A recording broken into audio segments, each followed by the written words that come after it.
আসসালামু আলাইকুম বন্ধুরা, আজকে আমি দেখাবো পেয়ারা গাছের এয়ার লেয়ারিং। সেই জন্য আমাকে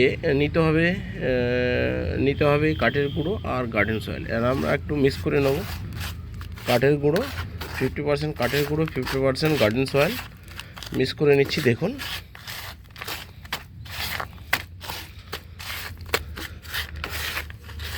মিক্স করে নিলাম।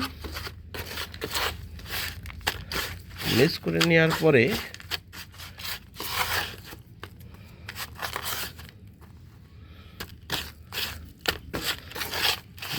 নেওয়ার পরে আমি একটা প্লাস্টিকের ব্যাগের মধ্যে ভরে নিচ্ছি। দেখুন, প্লাস্টিকের ব্যাগের মধ্যে ভরে নিলাম। প্লাস্টিকের ব্যাগের মধ্যে ভরে নিয়েছি। নেওয়ার পরে এর মুখটাকে আমি বেঁধে দেবো ভালো করে। দেখুন, দেখতে থাকুন। বেঁধে নিয়েছি, একটু ঢিলে ঢিলে করে বেঁধে নিয়েছি। দেখুন, ঢিলে ঢিলে করে বেঁধে নিয়েছি।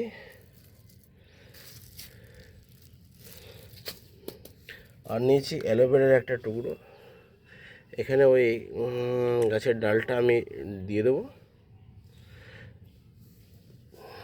এই ব্যাগটাকে একটু কেটে নেব,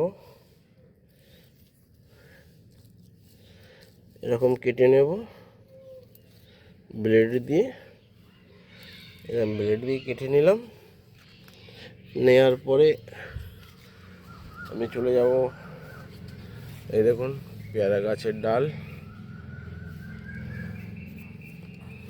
এই ডালটাকে আমি ছাড়িয়ে দেবো। এটা আমার পেয়ারা গাছ।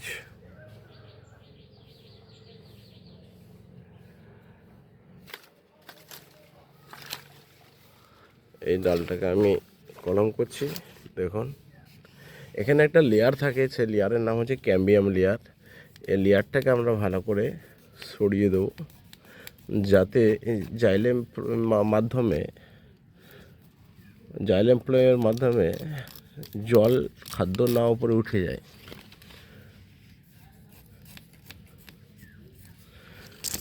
এই কাজটা ভালো করে করতে হবে।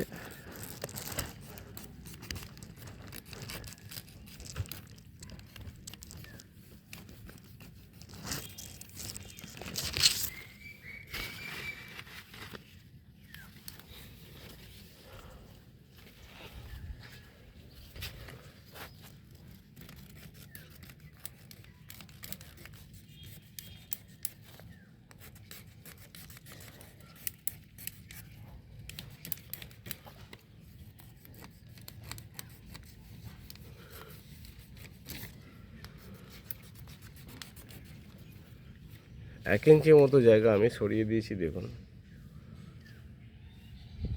এই ডালটাকে আমি কলম করছি।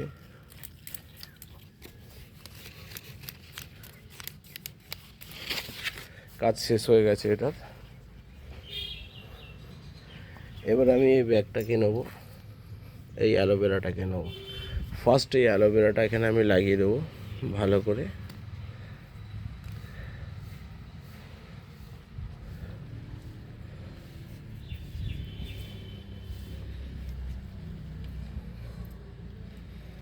অ্যালোভেরাটা একটা ভালো প্রাকৃতিক রুটিং হরমোন। হয়ে গেছে আমার, ভালো করে লাগানো হয়ে গেছে। এবার আমি ব্যাগটাকে, যেটা কেটে রেখেছিলাম, এই ব্যাগটাকে এখানে দিয়ে বেঁধে দেবো।